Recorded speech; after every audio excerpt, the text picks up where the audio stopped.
The air hung heavy, thick with untold stories as dawn threatened to break. Not a dawn of hope, but one pregnant with unanswered questions. 5 seconds.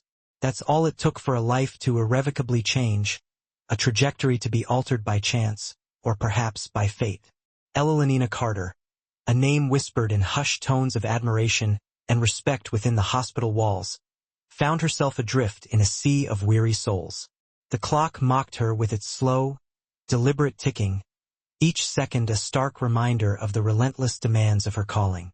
A warm, healing touch was what she offered the world, a beacon of light in the darkest hours. Yet tonight, she felt anything but angelic. Mr. Moreland, a gentle soul haunted by the ghosts of his past, clung to her presence like a lifeline.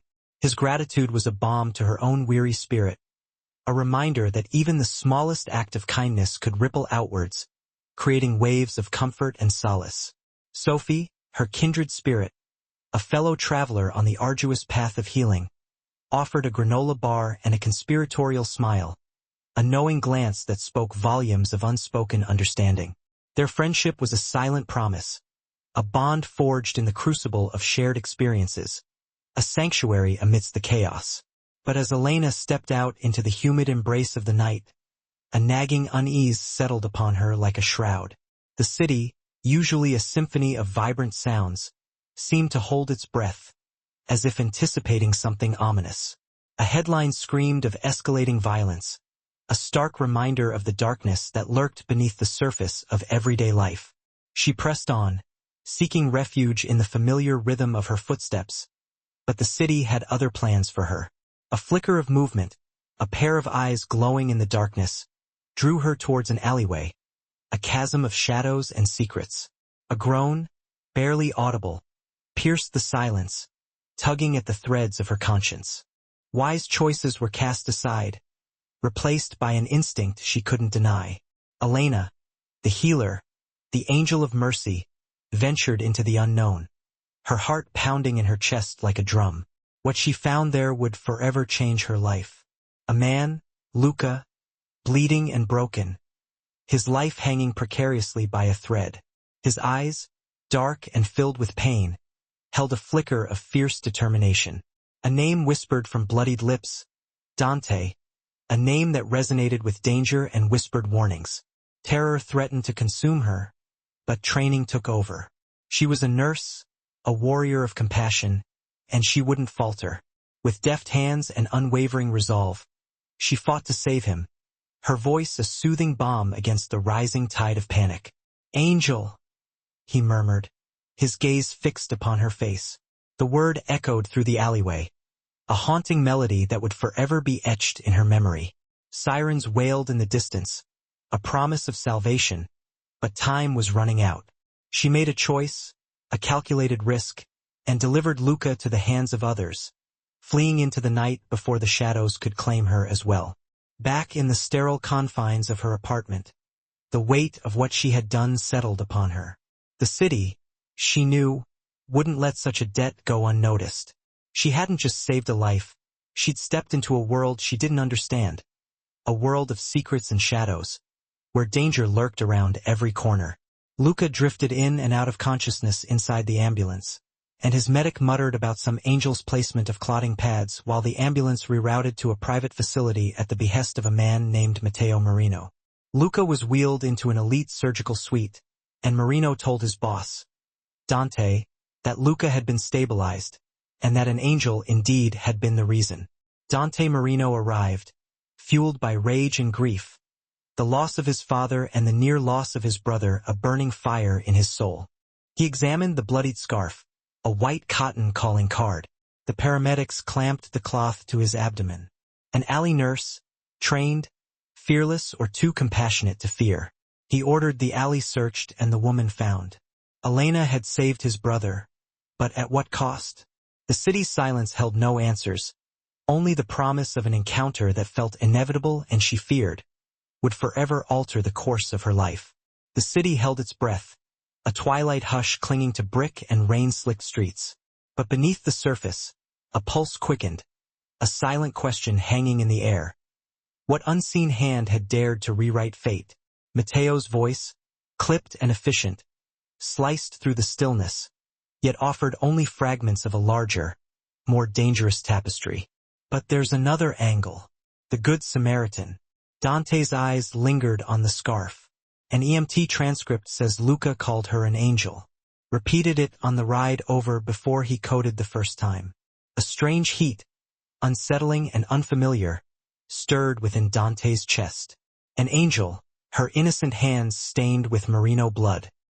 He imagined her vanishing into the night as sirens wailed, driven not by guilt, but by a primal distrust of the shadows that clung to those streets. Or perhaps, she'd merely glimpsed the carnage and understood that distance was survival.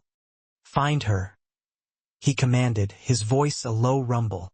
"Already started, but boss, what happens when we do?" Dante straightened, his coat settling across his broad shoulders like a shield. "She saved my brother. That buys her protection." His gaze hardened, a storm gathering in its depths. "And it makes her a target. The ones who ambushed Luca will look for loose ends." Matteo hesitated, a flicker of doubt in his eyes. Protection or possession? Dante turned, his movements fluid and controlled. Matteo rarely questioned him, and when he did, it was born of loyalty, not defiance. "I don't know yet," Dante admitted, his voice softening slightly. "But I intend to find out." Behind them, Luca stirred, his eyelids fluttering. Matteo stepped back as Dante leaned closer. "Luca, it's me." Barely audible, Luca rasped through swollen lips. "She, light, angel." "Yes," Dante murmured, his voice a soothing balm. "I'll bring her here." Luca's grip, weak yet urgent, found Dante's wrist. "Safe," he breathed, before sinking back into sedation. Dante stood motionless long after the monitors settled into a steady rhythm. Safe. The word etched itself into his thoughts. A vow whispered in the darkness. He would keep this woman safe, whatever the cost.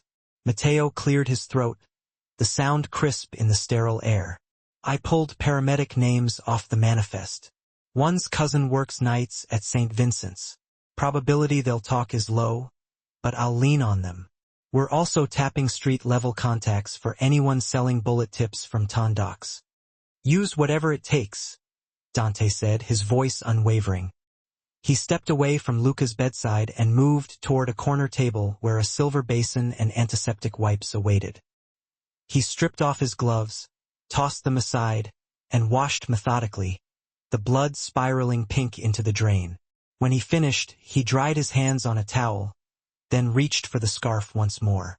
Even through the plastic, the coppery scent lingered, mingling with a delicate perfume. Something floral, faint under the metallic tang. Jasmine or perhaps a cheap lavender fabric softener. He couldn't decide, but it stirred a long-forgotten memory of Sunday mornings with his mother before the world turned cold. He tucked the pouch into his coat. "Get me traffic cams from Hospital Row," he said, his mind already racing. If she's a nurse, she might have come off shift. Check rosters for every ER within 10 blocks. Cross-reference female RNs working nights. That's hundreds of names. Start with those who live Westside. Eliminate anyone already on shift at the time of the incident. Anyone on vacation. Anyone older than 45. He paused, his gaze sharpening. And pull surveillance outside Memorial Hospital. She had to leave somewhere. Matteo accepted the avalanche of orders with a quick nod. "I'll set teams." Dante crossed back to Luca's bed. He leaned in, brushing his knuckles against Luca's hair, a gesture their mother used to offer. Rage flickered hot, a familiar companion. He'd almost lost Luca, the only family left who hadn't tried to betray him. But alongside the fury, a different fire settled, curiosity sharp and insistent. What kind of woman ran into the crossfire to save a stranger? And what would it feel like to have her hands on him, not for violence but for mercy? A knock on the glass door drew their attention. Two of Dante's senior lieutenants waited patiently. Matteo slipped out to brief them, leaving Dante alone with his thoughts. He sat in the armchair by the bed, fingers steepled beneath his lips. The room smelled of disinfectant and fear, a scent he knew well. In the faint reflection in the walls, he saw himself. Impeccable suit, slate eyes colder than stone. The posture of a man who commanded death as easily as breathing. Elena Carter had never heard his name, but soon she would. And when she looked into those eyes, would she flinch like everyone else? Or would she see something worth saving? A surge of protectiveness, almost bordering on possession, rose unbidden. A dangerous emotion he hadn't allowed himself to feel in years. Yet the decision crystallized nonetheless. Whoever touched her with harm would answer to him. He remained beside Luca until the first fingers of dawn crept through the tinted windows. Only then did he stand, smoothing his coat. At the door he glanced back once more. "Hold on, Fatalino," he murmured. "Your angel's coming." Elena spent most of the afternoon pretending she could outrun fear by scrubbing her apartment until every surface gleamed. She vacuumed the living room rug twice, reorganized the pantry, even tightened the loose doorknob she'd been ignoring for months. Nothing slowed her mind. Each sweep of the mop replayed the sound of Luca's ragged breathing. Every clang of pots in the sink echoed the sirens closing in behind her last night. When her phone buzzed again, another unknown number, she startled hard enough to drop a glass. It shattered, fine shards skittering beneath the fridge. She let them lie. Around 3, Sophie texted, "Are you alive? Need to swap for tonight's shift." Elena stared at the words, thumbs hovering. She typed back, "I'm fine. Can't swap. Running on zero sleep. Call me after dinner." Then she silenced the phone and set it face down on the coffee table beside a mug of cold coffee she'd forgotten to drink. She tried reading a novel. The words slipped past her eyes, untethered, meaningless. Finally, she flicked on the television, desperate for white noise. A local news anchor filled the screen, his voice grave beneath a ticker that read Warehouse District. Shooting linked to organized crime. Security camera stills flashed. Police cruisers. Scattered bullet casings. A stretcher being rushed to an ambulance. The victim's face remained blurred. Privacy laws, the anchor explained. Yet something in his posture, the length of his dark hair matted with blood, made Elena's lungs seize. She leaned forward, her heart pounding against her ribs. The anchor added that sources believed the injured man was tied to the Marino crime family, a name whispered in headlines about high-profile money laundering and unsolved murders. Elena's palms went clammy. She didn't know much about mafias, only rumors traded across breakroom tables, but she knew enough to fear their attention. She'd saved a human life, yes, but she might also have stepped into a war she didn't understand.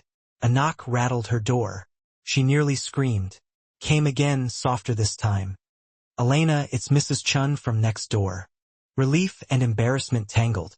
She opened the door to find the elderly woman clutching a tin foil-wrapped plate. "Made too many dumplings," Mrs. Chun said with a kind smile. "Thought you could use dinner?" The gesture nearly undid Elena. She accepted the plate, murmured gratitude, and watched her neighbor shuffle back to her unit. Her composure frayed once the door shut. She sagged against it, sliding to the floor, the dumplings balanced precariously on her knees. Simple kindness in the middle of chaos. The contrast felt like whiplash. She took the food to the kitchen, forced herself to eat, and was surprised at how ravenous she was. Halfway through her second dumpling, motion outside the window caught her eye. The 2 dark sedans were still parked on the opposite curb, their engines idling, blue exhaust puffing in the rising heat. She hadn't imagined them. One driver smoked, sunglasses gleaming. Now a third car rolled to a stop behind the others. Anxiety throttled her appetite. She shut the blinds, turned off the television, and gathered the courage to retrieve her phone. New voicemail again from the same unknown number. Hands shaking, she hit play. A deep voice filled her ear, polished but edged with steel. "Miss Carter, this is Detective Walsh with the Metro Homicide Unit. We believe you may have witnessed a violent crime last night. It's important you call me as soon as possible. Your safety could depend on it." The message ended. Elena exhaled shakily, replaying the words. Detective, not Mafia. Still, detectives meant questions, reports. Possibly news outlets camped outside the hospital waiting for a quote from the miracle nurse. Could she hide? Would hiding make her look guilty? Her phone chimed again. Sophie calling. Elena answered, trying to sound steady. You sound like death warmed over, Sophie said. Still want me to swap? I can pull doubles. I'll be there, Elena replied automatically. Ellie, if you need rest, it's fine. Yet, during each lull, Elena's thoughts drifted to Luca, wondering if he was conscious, wondering if the bullet holes she'd sealed were enough. Near midnight, she caught Sophie watching her from across the nurse's station. Sophie mouthed, "Talk later." Elena nodded, forcing a smile. At 1, a trauma alert came in. Single gunshot to the shoulder. Male, late 20s. Elena braced herself for déjà vu. But when EMS barreled through the doors, the patient turned out to be an off-duty security guard who tried to stop a convenience store robbery. Nothing Mafia-related. Still, her hands trembled as she prepped in 4. Sophie noticed, slid in beside her, and quietly assumed the more technical tasks, shielding Elena from the residents' impatient glare. When the chaos settled, Sophie guided Elena to the break room. Spill. Elena gulped orange juice, grateful for the sugar hit. I just haven't slept. And the 4 cups of coffee just made you jittery. Something like that. Sophie opened her mouth to pry further when the break room television switched to a late-night news bulletin. The anchor reported an update on last night's warehouse shooting, this time naming a person of interest. Dante Marino, alleged head of one of the city's major crime families. Security footage showed him entering a private clinic earlier that day. Even grainy, he radiated menace. Tall, dark suit, eyes like cut steel. That's the Don everyone whispers about, a respiratory therapist muttered. Elena's blood cooled to ice. She stared at Dante's image, recognition stirring from Luca's desperate whisper. Dante, my brother. If Luca lived, this man would learn about the nurse who had kept him breathing. Would he be grateful or see her as leverage? Sophie flicked off the TV. You okay? You look like you've seen a ghost. Elena forced her gaze away from the blank screen. Just tired. Sophie squeezed her arm. Go home after shift. No extra hours. Elena nodded, though uncertain if home was safer than the hospital. Across the city, Dante Marino sat in the back of a moving SUV, his cell phone pressed to his ear. Matteo's latest report scrolled across a second device. Preliminary lists of female ER nurses working near the docks, cross-cheeked against shifts ending between midnight and 2 a.m. 43 names remained. Surveillance footage from Memorial staff exit showed a woman in white scrubs and a cardigan leaving alone at 1:48. Head down, bag slung over her shoulder. The resolution was grainy, but what little he saw, a messy bun, slender shoulders, snared his curiosity. Matteo spoke over the line. We ran plates in the staff lot. A silver Honda Civic registered to an Elena Carter.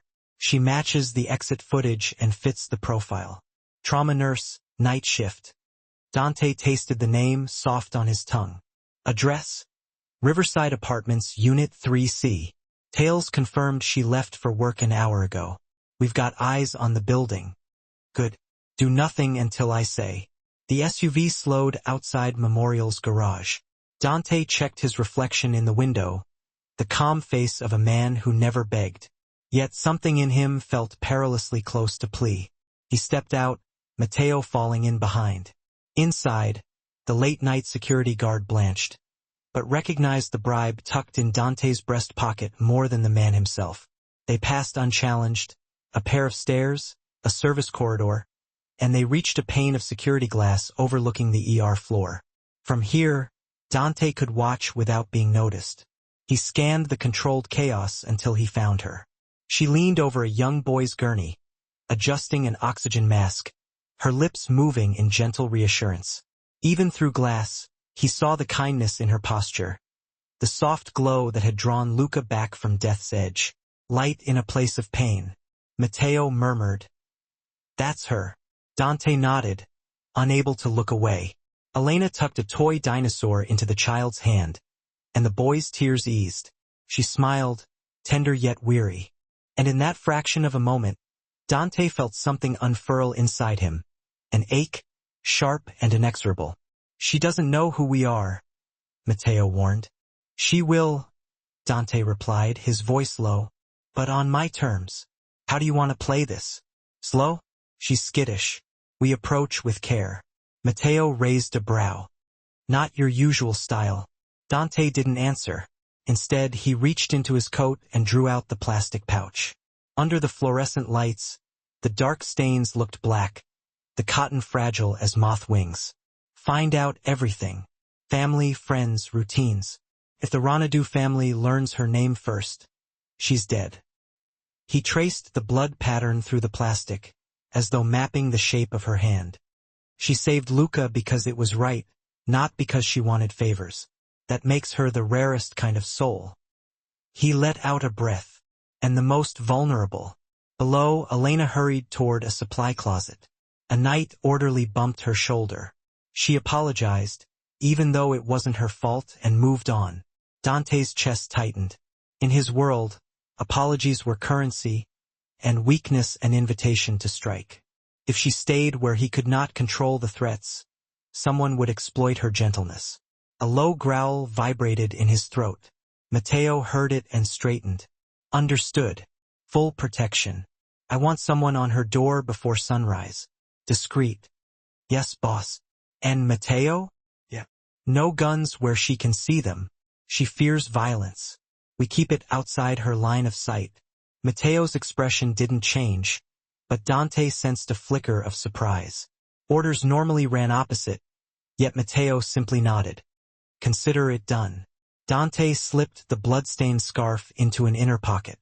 The fabric felt heavier now, weighted with vows he had not yet spoken.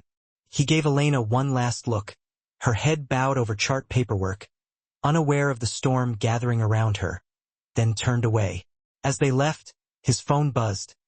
Luca was awake, asking for him. Dante quickened his stride. He would tell his brother the angel had a name now, a face, and a promise of safety backed by the wrath of every blade in his arsenal. Outside, the cool night air met him like a challenge. He paused at the SUV, his hand resting over the scarf through his coat. She doesn't belong in my world, he told himself, which is exactly why I'm bringing my world to hers, brick by brick, until it's strong enough to keep her untouched. Then he climbed inside, and the convoy rolled into the darkness. With orders to guard an angel, even the devil himself had decided he could not afford to lose. Morning light leaked through Elena's flimsy blinds like an interrogation lamp. Too bright, too unforgiving.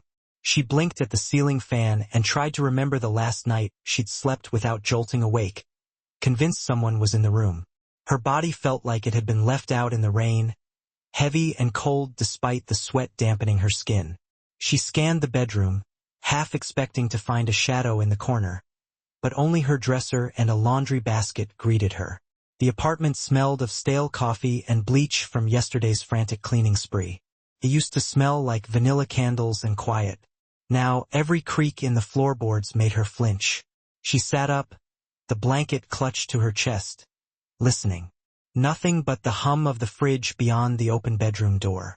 She slid her feet to the rug, wincing at the chill, then padded to the window. Down on Riverside, commuters hurried past, clutching coffees and backpacks. Normal life continued, indifferent to the storm in her chest. Then she saw it.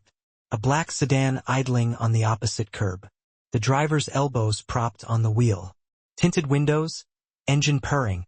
A cigarette ember flared inside. The driver wasn't checking his phone or the mirror. He was staring straight up at her building, at her window. Elena's pulse spiked. She ducked behind the curtain, her heart hammering. Calm down. Maybe it's rideshare. Someone waiting for a passenger. Except the same model had been there yesterday afternoon, and the night before. Lights off, engine on. She pressed her back to the wall, breathing slow, forcing rational thought into her brain. She needed to get ready for her shift. She couldn't call in scared. The shower was quick, the water lukewarm. Her landlord still hadn't fixed the boiler. She dressed in fresh sky blue scrubs, tied her hair into a neat bun, and avoided the mirror's reflection of the bruise-like circles under her eyes. By the time she stepped into the kitchenette, she'd almost convinced herself the car didn't matter. A knock shattered that illusion. 3 sharp raps, not neighborly. She froze halfway to the coffee maker, her fingers instinctively curling into fists. The knock came again, softer this time, as if whoever stood outside sensed her hesitation. "Miss Carter," a voice called, muffled but clear. Male, calm, oddly formal. "I have a delivery for you." She swallowed, glanced at the peephole, then chastised herself. Seeing out meant moving closer to the door. She took a breath, crossed the room, and placed one eye to the tiny fisheye lens. A young man stood in the hallway, mid-20s maybe, dark blonde hair slicked back. A suit pressed so sharply it looked borrowed from a magazine shoot. No courier logo. He held a slim, cream envelope in gloved hands. His posture was relaxed but deliberate, like a dancer poised mid-step, ready to change direction if needed. Elena's mouth went dry. She unlatched the chain but kept the door on its guard bolt, opening it 2 inches. "Yes, good morning, Miss Carter." He smiled politely. "I was asked to deliver this to you." He slid the envelope through the gap. "Who asked?" she demanded, her voice barely a whisper. "Someone grateful." He gave a shallow nod. "Have a safe day."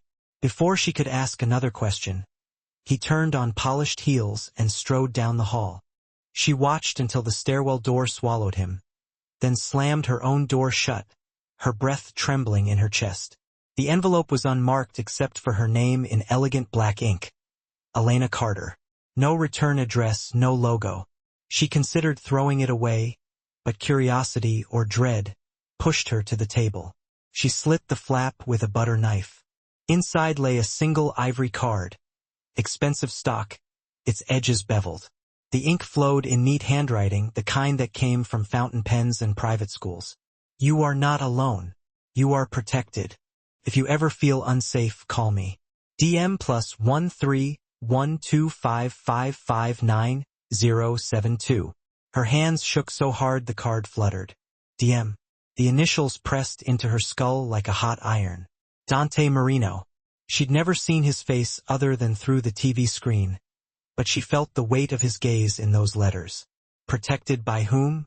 The same men who left bodies cooling on docks. She dropped the card onto the table and backed away. The room seemed smaller now, the walls bending inward. A siren wailed somewhere outside, distant but rising, and she jumped at the sound. Fight, flight, or freeze.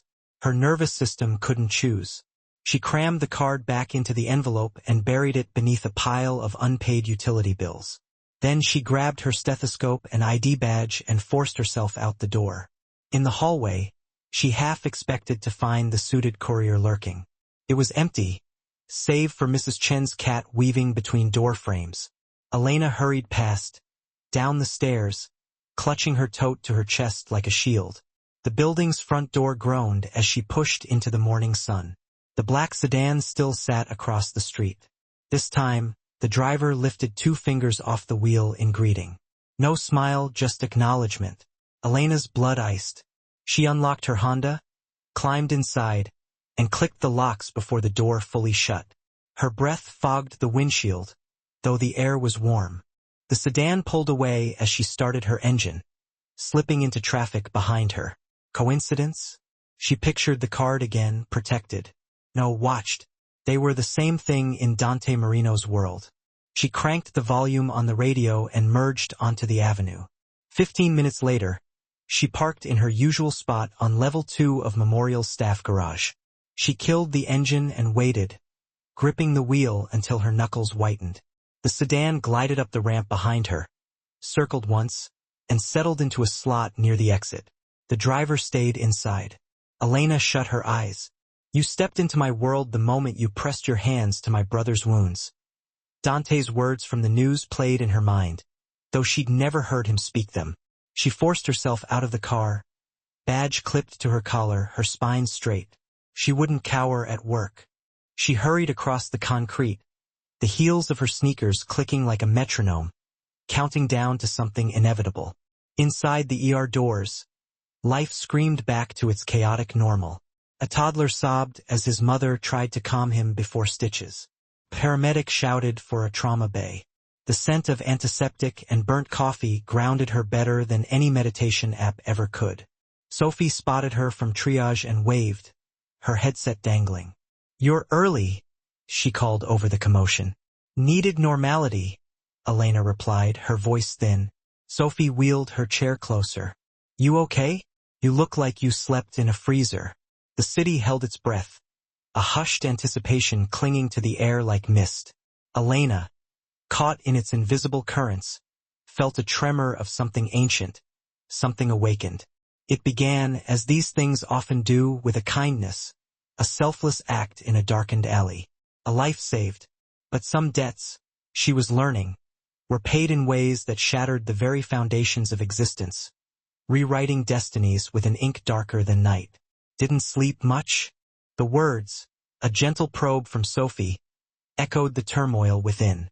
A smile, strained and brittle, was the only defense she could muster. "What's new?" "Same old broken bones and bad decisions," she answered, a truth veiled in weary humor.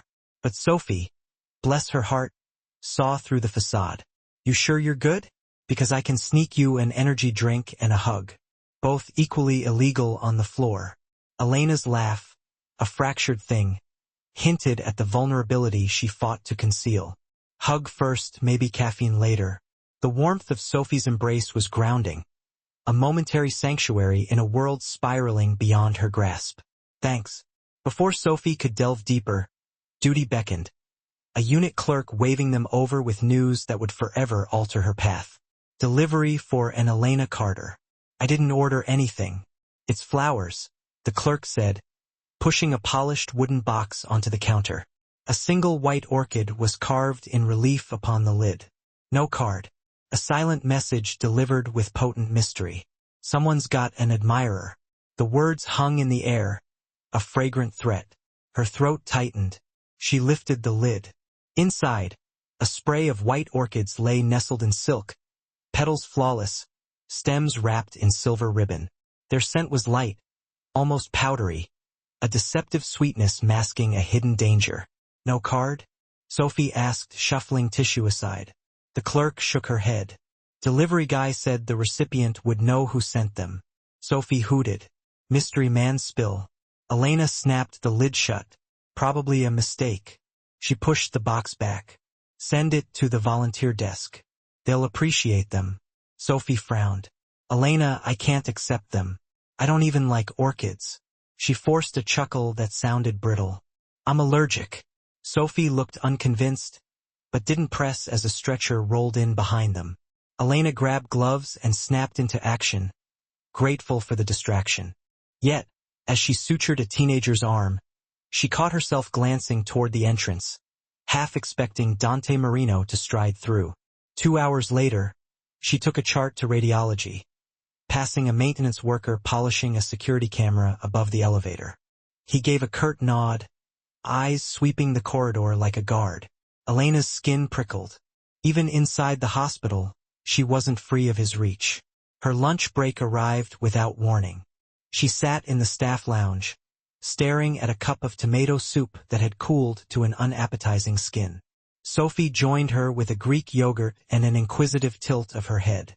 "So orchids?" "Drop it," Elena whispered, pushing the soup away. "Ellie, you're shaking. Did something happen?" "I'm just tired." "That's not tired. That's terrified." Elena opened her mouth, but the door banged and Dr. Wallace stuck his head in, demanding a nurse for a combative psych patient. Sophie muttered a curse, squeezed Elena's arm, and hurried out. Elena closed her eyes, palms pressed to her temples. She inhaled the scent of orchid, still clinging to her scrubs like a ghost. When her shift finally ended, dusk painted the garage in long, bruised shadows. Elena walked with her keys clutched between her fingers, heartbeat drumming in her ears. She scanned every corner. No sedan. Relief fluttered until she spotted a tall figure leaning against the driver's side of her Honda. A black coat draped his frame, sleeves tailored to broad shoulders. Dark hair brushed his collar. His hands rested casually in pockets.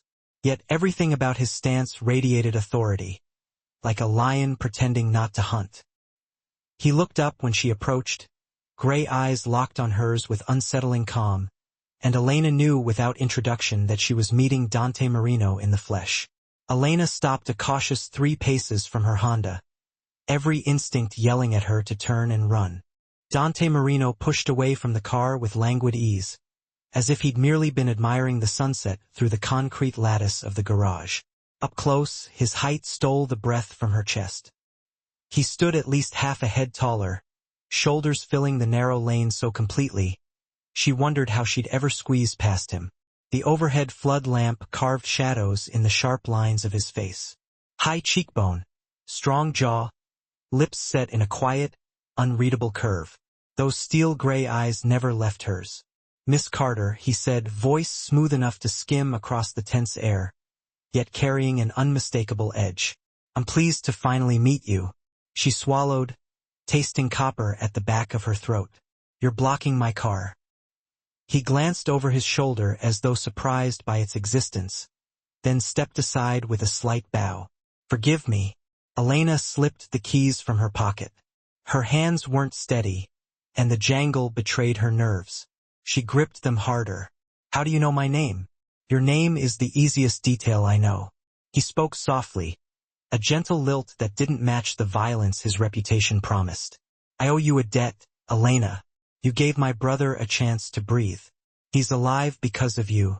She stared at him, heartbeat ricocheting. "It's my job." "It was more than that," he said, tone still mild but weighty.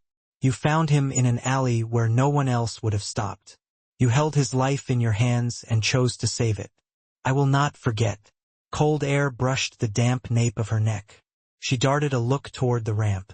The sedan she'd seen earlier had repositioned itself near the exit. Driver's face hidden. Her mouth went dry. "Is that why someone's been tailing me?" "Because you won't forget." A slow nod. "You're under my protection." "I didn't ask for protection." The keys cut into her palm. "I didn't ask for any of this." "No," he agreed. "But you stepped into my family's war the second you pressed your scarf to Luca's wounds." His gaze lowered briefly as if picturing the fabric. "The men who hurt him won't hesitate to hurt you. If they suspect your importance, I can't allow that." She forced a steady breath. "I'm a nurse. Nobody important. If they come near me, I'll call the police." A flicker of something amusement pity touched his eyes. "The police won't keep the Roncados from finishing what they started. They answered to money, not badges, and they have plenty." He shifted, hands still in pockets, posture unthreatening yet unmistakably dominant. "I can keep them away." Elena shook her head. "You're part of the same violence." "I am the violence," he corrected, not with pride, but with matter-of-fact certainty. "And that's why my promise holds weight." She flinched. The honesty chilled her more than a lie would have. "I don't want your promise. I want my life back." He looked at her car, at the stethoscope peeking from her tote, at the tremor in her jaw. "You think your life is still the same? It isn't. I'm only warning you so you don't mistake independence for safety." She bristled. "Is that a threat? A fact?" He took a small step forward. She instinctively backed into the driver's side door. His scent, cypress, rain, something darker, brushed her senses. He lowered his voice. "I won't force your gratitude. You can hate me, fear me, curse me, but you will accept my protection. Or what? Or you'll find out what happens when someone else decides you're useful leverage." His gaze drifted to the bruise-colored sky outside the garage, then back. "Believe me, I would prefer not to show you how cruel this city can be." For a desperate second, she considered getting in the car, locking the doors and speeding away, but a memory flashed. The silent sedan following the envelope on her kitchen table. Running wouldn't end it. It might make things worse. She lifted her chin. "If you truly want to keep me safe, remove the men outside my building. Stop the gifts. Stop the notes. Let me live quietly." "Quiet doesn't suit you," he said, surprising her. "You save strangers in dark alleys. That's not a quiet life. It's brave, reckless, luminous." His expression shifted, something like admiration flickering. Luminous things attract darkness. My presence is inevitable now. The question is whether I'm standing between you and the dark or adding to it. The word sent an unwanted shiver across her shoulders. She exhaled slowly. You claim you owe me. Fine. Consider the debt paid if you leave me alone. He smiled then, the smallest curve of lips that might have been gentle if not for its sadness. Debts are settled in coin or blood. Elena. Protection is neither. It's a decision. Mine. She pressed her fingers to her aching temple. I can't do this. Not tonight. He stepped back immediately, giving her space. Then I won't keep you. He reached into his coat and produced a slim phone. But take the number you were given seriously. I answer it at any hour. She didn't reach for it. He set the device on her hood, screen dark and straightened. When you get home, he said quietly, lock your door, draw your curtains, and pretend you can't feel eyes on you. If anything frightens you, call. If you simply need the silence broken, call. He paused, voice dropping almost to a whisper. If you wish I'd never walked into your life, blame the part of you that couldn't leave my brother lying in the street. Her eyes stung with unexpected tears. She blinked them away, furious at herself. You're manipulating me. Truth looks like manipulation when you don't like how it feels. He glanced toward the exit where his driver waited. I meant what I wrote. You're not alone. She managed to unlock the car. As she slid behind the wheel, he closed the door for her, careful, controlled, as though she were made of glass. She turned the key, engine sputtering to life. Dante stepped back, hands once more in pockets, eyes unflinching. She pulled away without looking, but the rear-view mirror captured him solitary under the fluorescence, black coat stirring in garage draft. He didn't follow, at least not visibly. She gripped the wheel until her knuckles blanched, willing her heartbeat to slow. Halfway home, she realized her phone, the one he'd left, was rattling unnervingly across the dashboard. She almost tossed it out the window. Instead, she shoved it into the glove box, snapping the latch hard. The black sedan reappeared a block from Riverside, pacing her like a shadow.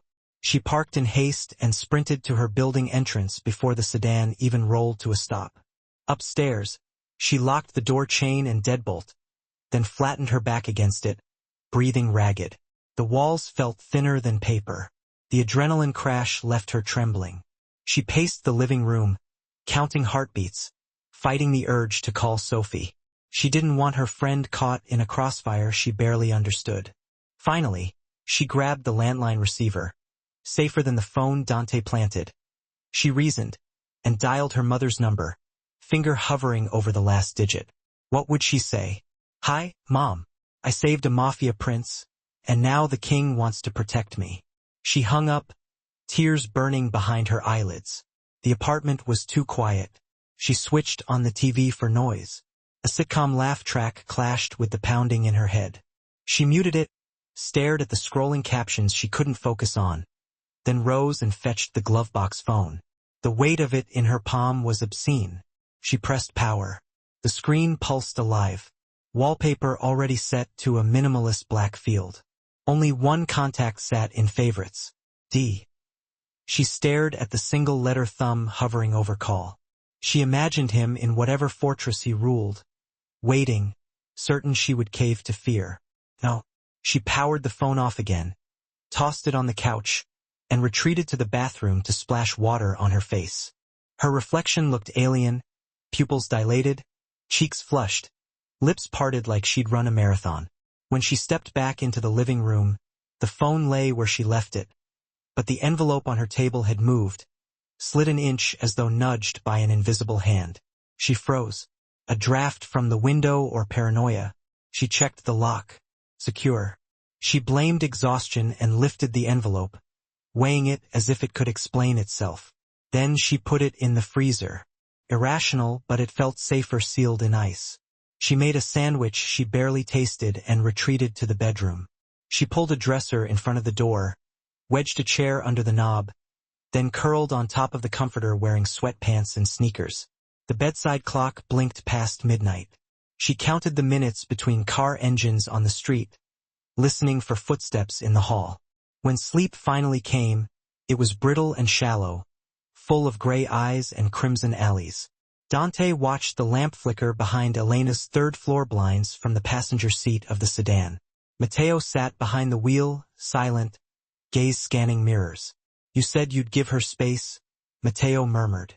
"I am," Dante replied. "Some people's definition of space is a little wider than a city block." Dante smiled without humor. "She will sleep tonight. She deserves that much." Matteo drummed fingers on the steering wheel. "The men who shot Luca, they've heard rumors about the nurse. They're asking questions around hospitals." "I know." Dante's tone darkened. "Anyone who tries to reach her, remove them quietly. Bodies in the river stir cops. We'll use silence. I'll send word." "Good." Dante leaned against the headrest, watching the faint shadow of Elena's figure drift across her bedroom window. "Tell me you've set interior cams in the building," he said softly. "The unit across from her is vacant." Tex wired a pinhole lens through the radiator grill. "We'll see anyone in the hallway, anyone approaching her door." "Excellent." A breath almost like a sigh escaped him. "She asked me to leave her alone." "You've never listened to polite requests. This one matters." He tapped the glass with a knuckle. "She matters," Matteo ventured. "You barely know her." "I know enough." His voice dropped to a private confession. "I owe her my brother. That is knowing her." Silence settled, broken only by a distant siren wailing across the river. Dante's phone buzzed. An encrypted message. He read it, jaw flexing. "Ronado's lieutenant spotted our men at Memorial. They suspect the nurse works nights." Matteo cursed. "We can pull them back." "No, we tighten the circle." Dante pocketed the phone. Gray eyes fixed on Elena's window. "Before this ends, she'll hate me for bringing darkness to her doorstep, but she'll live to hate me, Matteo. That's what counts." A bedside lamp clicked off upstairs. Dante signaled. The sedan eased away from the curb, disappearing into the quiet street while another, smaller car slid into place. Lights dark, engine purring. Guard shifts changed seamlessly. The night swallowing evidence of his obsession until only the faint hum of an idling engine proved any king watched over an angel at all. Morning arrived gray and heavy, smearing the city skyline behind a curtain of drizzle. Elena discovered she'd slept only 3 hours by the time her alarm trilled. Every joint ached, her heart still beat an anxious tattoo, but something in her gut refused to surrender to fear. She showered, brewed strong coffee, and decided she wouldn't cancel her weekly grocery run. Normal routines were her rebellion. The rain had stopped by the time she reached the market lot. She parked, scanned rows of cars, and spotted no black sedans. Relief felt traitorous. Had she begun to rely on Dante's watchers? She grabbed reusable bags and hurried inside. Fluorescent lights and produce misters brought a fragile calm. She selected apples, bread, a carton of almond milk. At the coffee aisle, her phone rang. Unknown number.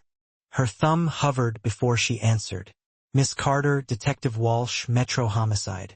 Her stomach dropped. "I'm at the store. Is this urgent?" "I won't keep you. We're investigating the warehouse shooting. Witnesses saw a woman matching your description. Render aid. I'd like to take a statement." Elena stared at rows of beans. "I already spoke to paramedics. The EMT's report was brief. A full statement helps us build a timeline." She hesitated. A cart squeaked past the shopper, oblivious. "Can we schedule something next week? I'm on double shifts. Of course, I'll text my card. Call when you're available." "Thank you." She hung up, pulse spiking anew. If she talked, she'd be dragged deeper. If she didn't, she risked obstruction. She pushed the cart toward checkout, mind churning. A figure turned down her aisle. A stocky man in a navy windbreaker, ball cap shadowing his eyes. He slowed when their gazes met. Something in his posture set her nerves twitching, shoulders too stiff, expression blank. She looked away, heart thudding, and forced herself to keep walking. At self-checkout, she scanned items quickly, glancing over her shoulder. The man lurked near the magazine rack, pretending to read headlines. When she left, he followed a few paces behind. Panic nipped her heels. She headed straight for the service desk. "Excuse me, could someone walk me to my car?" Her voice trembled despite her effort at calm. "I think I'm being followed." The clerk's eyes widened and waved to an assistant manager who radioed store security. A tall guard in a raincoat appeared.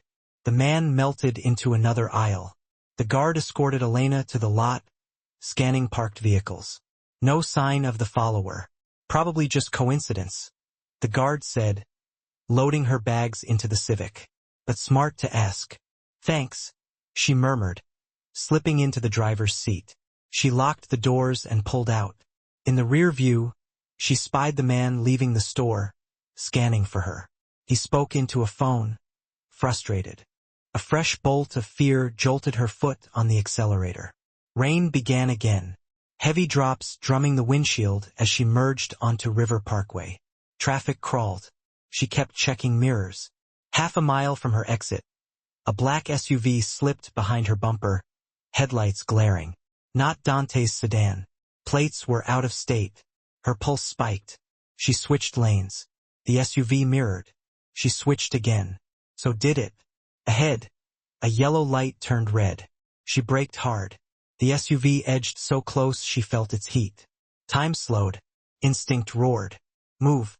She slammed the accelerator, veered right, tires shrieking.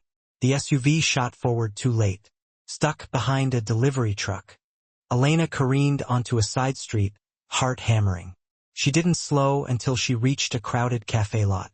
Parking crooked, she shut off the engine and fumbled for the glove box phone. Her thumb hovered over the single contact. She remembered Dante's warning. Luminous things attract darkness. The SUV could be coincidence or it could be the Roncados. Fear for Sophie, her patience, her mother outweighed resentment. She tapped call. One ring. "Elena." His voice low and steady wrapped around her like a safety belt. "I'm being tailed," she blurted. Black SUV, tinted windows, no plates on front.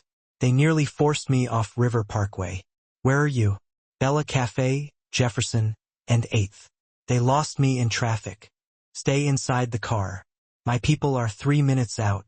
She spotted no one. "How?" "Trust me." His tone left no room for debate. "Lock the doors."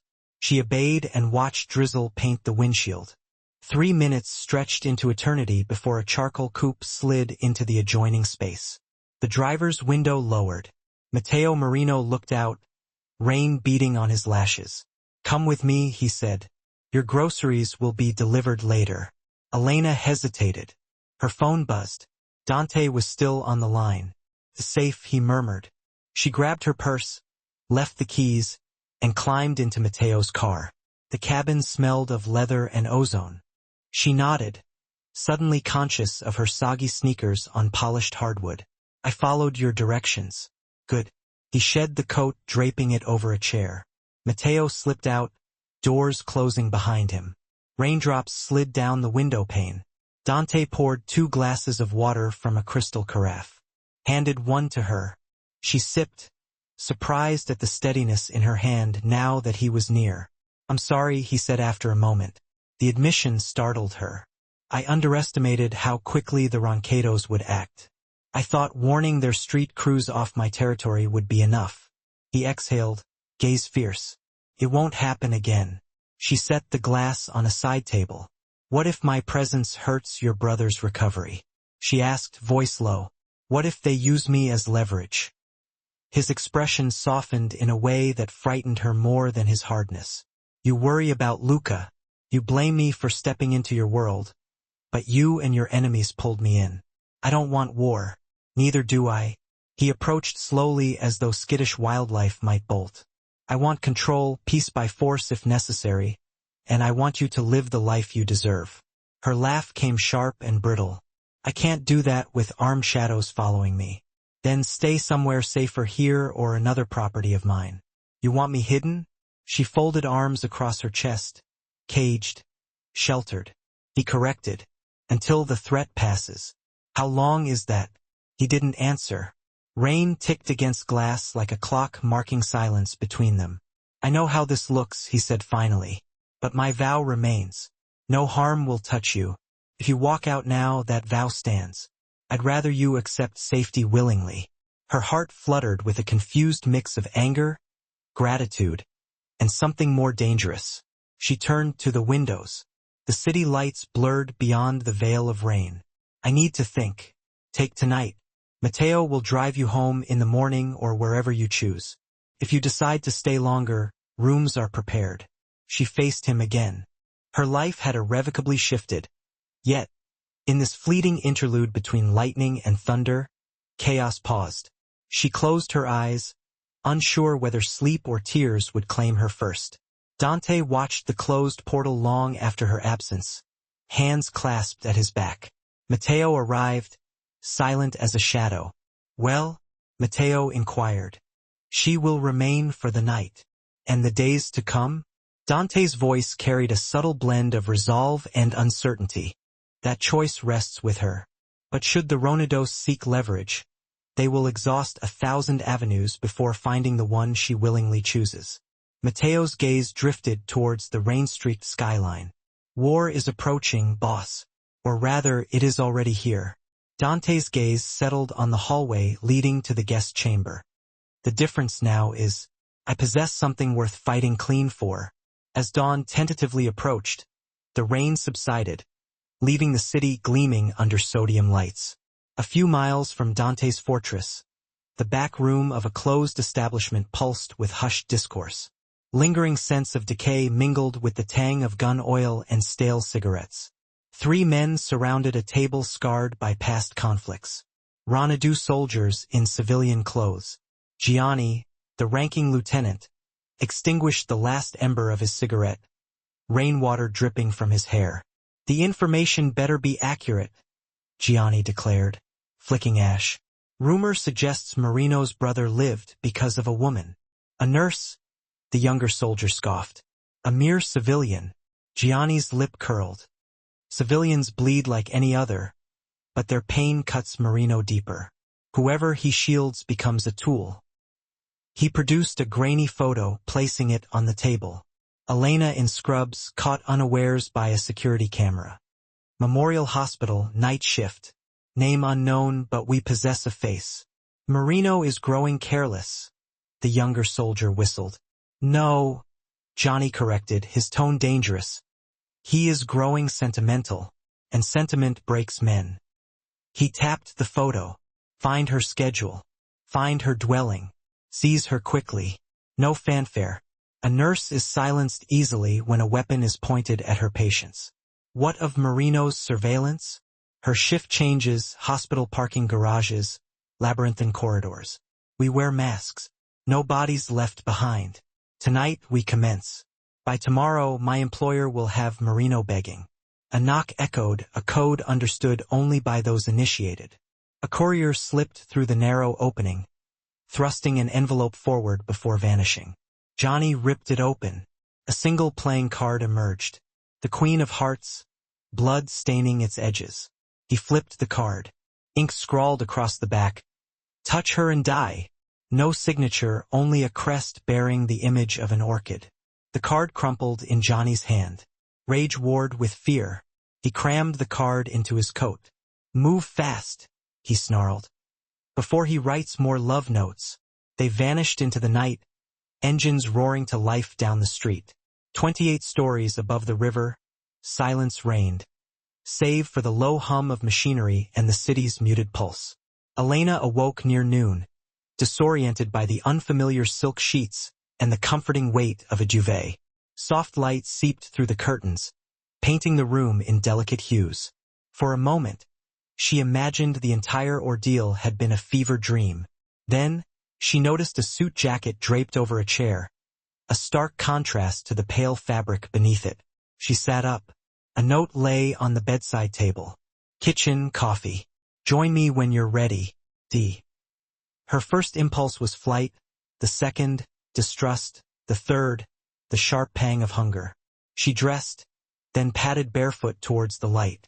The loft opened onto a sleek kitchen where Dante stood at the stove. The domestic scene was jarring, juxtaposed with the weapon holstered at his hip. He glanced up. You slept, apparently. She hovered, unsure where to place her hands. Pancakes? He offered. She blinked. You cook? Badly. But Matteo swore I couldn't ruin pancakes. A smile played on his lips. He may regret that confidence. She couldn't suppress a laugh. Dante flipped a lumpy circle, searing unevenly. Proof, he said, unconcerned with imperfection. He poured coffee, inhaling the aroma. Any news? He sobered. My men located the abandoned vehicle. The driver vanished. They know who you are, but not your name. They will soon. He placed the pancakes before her, adding honey. Which is why I ask you to remain here until this complication resolves. Safe house forever? She set her mug down, a little too hard. I cannot abandon my life. I am asking for days, not forever. And if you refuse? A flicker of something akin to pain crossed his features. I will still shield you. It will be messy, eh? But my commitment stands. Elena's shoulders sagged. Why won't you let the police handle this? Because the police would trigger a war they cannot win. The Ronados own too many precincts. They crave leverage, not attention.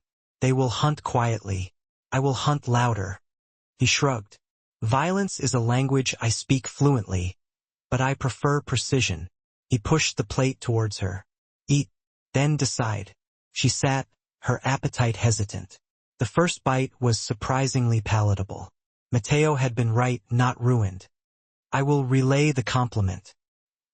He poured himself coffee, leaning against the counter. Luca asks when he can express his gratitude in person. When you are ready, we will arrange a visit. No pressure. Her fork paused. How is he? Recovering. Stubbornness is his best medicine. Dante's lips curved. It runs in the family. She studied him. The softened edges when he spoke of Luca. The subtle tension beneath the chilling reputation. He was a brother who had watched family bleed. She set her fork down, a wave of empathy washing over her. I will stay tonight, she said softly. One night. Then I must go home, gather my belongings, speak with my supervisor about leave. Relief flickered in his eyes. Whatever you require, we will provide. On one condition. She met his gaze. No shadows near my mother's neighborhood. She worries easily. He considered, then nodded. Agreed. She finished breakfast under his watchful gaze. As she stood to rinse her plate, he stepped forward, fingers brushing against the porcelain. Their hands touched. Electricity coursed through her, startling in its intensity. She pulled back, nearly dropping the dish. Oh, she murmured. Sorry, he replied, his voice low. She washed the plate quickly, her heart pounding. Later, Matteo escorted Elena to a guest study filled with books. She tried to read, but sleep claimed her. She awoke to hushed voices in the living room and found Dante on a call. Move 2 teams to Memorial now. Gianni Rancato wants leverage. He will strike at shift change. A pause. Offer Johnny a trade. 10 grand for every hour he stays away from the nurse's ward. Deliver it with a deck of cards, minus the Queen of Hearts. Another pause. That one is mine and he knows it. Elena gasped. Dante's gaze snapped to her. He ended the call. I did not intend to wake you. I wasn't asleep. She wrapped her arms around herself. You bribed him to stay away? Money buys time. Fear buys distance. I am using both. And the card. A message received. She shivered. He stepped closer, maintaining a respectful distance. If you need anything, more clothes, books, Matteo will acquire them. At what cost? She whispered. Less than your life. He reached out, as one might calm a frightened creature, and brushed a strand of hair behind her ear. Sleep peacefully tonight. Tomorrow we plan. Hours later, long after midnight, Dante stood on the balcony, city lights gleaming like distant embers. Matteo joined him, a file in hand. Johnny mobilized a unit near Memorial. We intercepted them, paid them off, delivered your message. And? Johnny burned the money in front of our courier. He is insulted. Good. Dante's mouth curved with grim satisfaction. Insulted men make reckless choices. He glanced at the darkened windows. He will reach for her, and when he does, I will break him. Matteo hesitated. Boss, you are drawing more than bullets. People are talking. Allies wonder why one nurse merits this devotion. Let them wonder. Dante's gaze lingered on Elena's window. She does not belong in my world, he murmured. But that is exactly why I need her in it. He turned. Contact every informant. If the Rancados breathe in her direction, I want to know before they exhale. Elena awoke slowly, as if surfacing from beneath warm sand. For a moment, she couldn't reconcile the unfamiliar sheets or the silence that enveloped the room. Then memory returned, bringing with it the weight of Dante's promise. She lay still, listening. Only the faint hum of climate control broke the silence. She slid from the bed and padded to the balcony doors. Dawn painted the towers in delicate hues. She wondered if she could hide in the sunrise, then saw Matteo in the glass. Even here, she was never alone. She frowned and tugged on clothes that someone had left folded on an ottoman. Coffee aromas drifted from the kitchen. A mug awaited, steam curling upward. A note sat beside it. Drink. You barely did yesterday. D. She wandered, letting anger fuel her.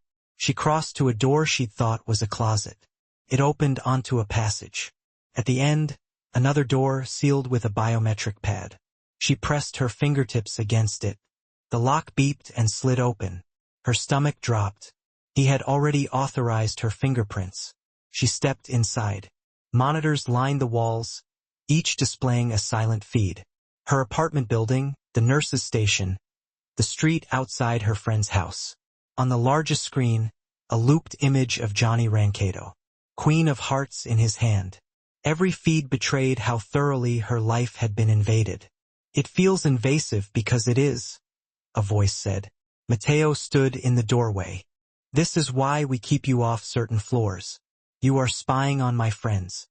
We are guarding them. If Gianni cannot reach you, he will strike them instead.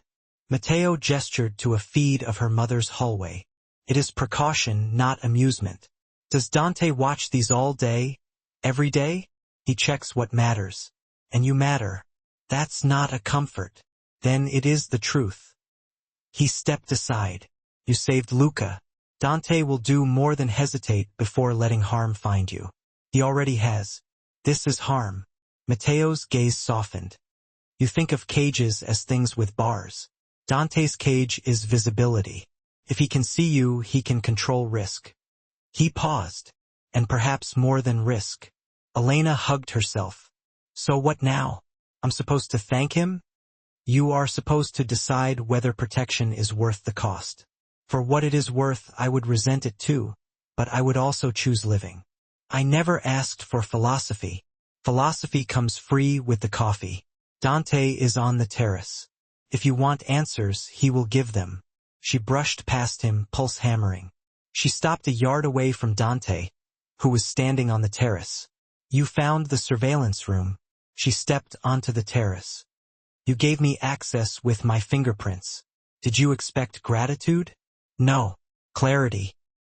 He motioned to a chair, but she remained standing. You hate me for watching, but if I hadn't, Gianni would have walked through your front door. I can't live on screens. Privacy does not exist to you. I have no privacy. I forget people still need it. Convenient excuse.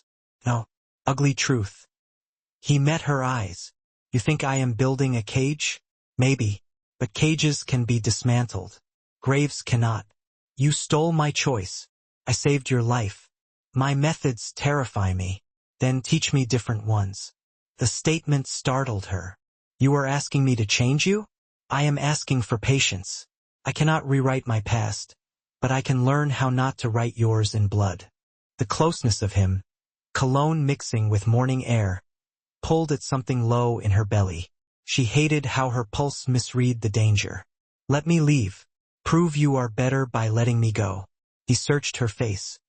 If I let you go, I hand you to wolves. You are the wolf. Yes, he admitted. But I know which throats to tear. If that makes me a monster, at least I am your monster. Tears welled in her eyes. She turned away. I need time. Take it. But the cameras. I will power down any feed you name. except the one I keep on those who want you dead. I suppose that is compromise. It is a start.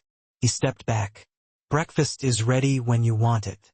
Mateo can take you to get clothes, personal things. No shadows, only him. She nodded. As she passed him, she paused. Thank you for the coffee. A gentle smile touched his lips. It is a pleasure to give you ordinary things. Mateo found her in the kitchen, rinsing her half-eaten omelette down the disposal. He held out a set of keys. I will drive you to collect your things. No security beyond me, per Dante's orders. She wiped her hands. And the cameras? Feeds around your building are still hot, but interior lenses are off. You have his word. Elena took the keys. Then let's go before I lose my nerve. The ride down felt longer than her entire first shift as a nurse. Mateo said little. They exited through a service garage where a sedan idled. Traffic was light. Mateo drove smoothly, his eyes constantly moving. Elena stared out the window. Does Dante always cook breakfast? Only when he has not slept enough to taste what he is burning. He told me he wants to learn different methods. He wants many things he has never had. Most of all, quiet. Riverside Apartments came into view. The building looked smaller. She packed quickly. Her phone buzzed. Sophie. Where are you? You vanished again. I am taking leave. Family matters. Your mom called me. She said she hasn't seen you in 2 days. I am fine. I will explain when I can. This isn't about the shooting, is it? Police came by asking questions. Tell them I will call. And please don't dig. It's safer. Ellie, whatever is happening. Call me if you need me. I will. Promise. She ended the call. As she zipped her bag, Mateo spoke. We can have your. The scent of gunpowder clung to her clothes, a haunting perfume of survival. Had he known, watching her from the shadows, the storm he was dragging her into? Elena lifted the whiskey bottle, the amber liquid swirling like a trapped memory. She shouldn't have to live like this, haunted by near misses and the cold steel of a gun she barely knew how to hold. She will, though, if the alternative is a grave etched with her name. Mateo's voice, a low rumble of controlled power, cut through her thoughts. She won't accept it. But Elena already had, hadn't she? The moment she chose to save Luca, she'd stepped onto this bloody stage. I see targets, Mateo had said, his gaze unwavering. It's my job to minimize surface area. Was that all she was? A liability to be protected, a pawn in their deadly game? The comforting scent of curry and laundry detergent from Mr. Patel's apartment mocked her with its normalcy. Normal life. A life she could no longer touch without risking dragging others into the crosshairs. Traffic snarled, horns blared, but it was the black van, windows masked like secrets, that stole her breath. Problem? She whispered, fear a cold knot in her stomach. Maybe. Mateo's voice tightened, and the world shifted into a desperate chase. The van a predator on their tail. A dead end, a chain-link gate, the metallic click of guns being drawn. It was all happening too fast. If they reach the door, shoot through the glass. Don't hesitate. Mateo's words, sharp and cold, left no room for argument. He shoved the pistol into her hands, and suddenly, she was the protector, not the protected. Adrenaline spiked, terror choked her. I'm not. Finger on the trigger. Safety's off. Mateo's command brooked no argument. Aim center mass. She watched through the windshield, a silent observer of her own impending doom as Mateo advanced, weapon raised. The attackers fired first, the muzzle flashes searing her retinas. Then, a blur of movement, the precise, controlled shots from Mateo, and the sickening crumple of a body. Sirens wailed, a promise of help, or a harbinger of further danger. The remaining gunmen sprinted toward her, eyes wild, a desperate animal cornered. She remembered Luca bleeding, Dante's promise, and the weight of the pistol in her trembling hands. She lifted the weapon, her finger tightening on the trigger. A final crack split the air, and the gunman fell, his body folding onto the pavement. Mateo stalked forward, checked his pulse, then gave the all-clear. Elena's breath rushed out in a violent sob. The pistol slipped from her grasp, landing on the floor mat with a muffled thud. "You okay?" Mateo's voice, rough with something akin to sympathy, broke through the haze of shock. "I'm sorry," he said. "I hoped you wouldn't have to see that." Tears leaked between her fingers, a torrent of shock, relief, and horror. He waited in respectful silence until the sirens neared, then murmured, "Dante will have questions. But first, let's get you out of sight." Later, in the sterile confines of the loft, Dante's fury simmered beneath an icy calm. His gaze assessed her for wounds, then shifted to the bullet gouges in the sedan. "Were you harmed?" he asked, his voice low and controlled. She shook her head, unable to speak past the tremor in her lungs. He reached out, brushing a thumb across her cheek, and the intimacy of the gesture, under the harsh fluorescent light, left her dizzy. "Take her upstairs," he told Mateo. "I'll handle cleanup." In the guest bathroom, Mateo handed her the whiskey. "For shock," he said, then left her alone with her reflection. Dilated pupils, pallid skin, the lingering scent of gunpowder. She was a ghost in her own life. She took a swallow, the burn a brutal reminder that she was still alive. When she emerged, Dante waited in the living room, the medic kit open on the table. "I underestimated Gianni again," he said quietly. "That's on me." Her laugh broke brittle. "They tried to kill me in daylight. Any more underestimation and I'm funeral flowers." A muscle ticked in his jaw. "I promise safety. Today proves I must tighten the circle." "By what? Locking me underground?" He knelt beside her, hands resting on his thighs in a posture of self-restraint. "I saw the footage. Mateo said you nearly fired." I froze until the last second. She stared at her trembling hands. "If he'd reached the door, I don't know if I could have pulled the trigger." He covered her hands with his warmth a steady anchor in the storm. "You shouldn't have to know. I put you in that position." "Your world put me there," she countered. "And I stepped into it when I chose to save Luca. I get that now." Something vulnerable flickered in his eyes, gratitude forged from pain. He squeezed her hands. "Let me fix what I can. You can't clean gunfire out of my memory." "No," his voice roughened. "But I can make sure nothing echoes it." She closed her eyes, leaning into the contact, letting the safety he represented eclipse the danger he carried. When she opened her eyes, his face was inches away, his breath warm on her skin. The moment stretched, thin as the space between lightning and thunder. She felt his gaze drop to her mouth, then jerk back to her eyes. "I shouldn't," he murmured. "Then don't," she whispered, her body betraying the protest by swaying closer. His phone buzzed, shattering the silence. He released her and stood, answering the call, his composure snapping back into place. "Stay here tonight," he said. "Please." She nodded, too drained to resist. As he left to deal with the aftermath, she curled on the sofa beneath her grandmother's quilt, still smelling faintly of home. She wasn't sure when exhaustion dragged her under. Hours later, she woke to piano notes drifting through the penthouse, slow minor chords haunting the corridor. Moonlight pulled on marble as she followed the music, her pulse quickening with each step. Dante had left her sleeping beneath the faded quilt and headed for his private office, where Mateo and others waited. The air carried the faint smell of cordite. "The bodies have been handled. The site is clean.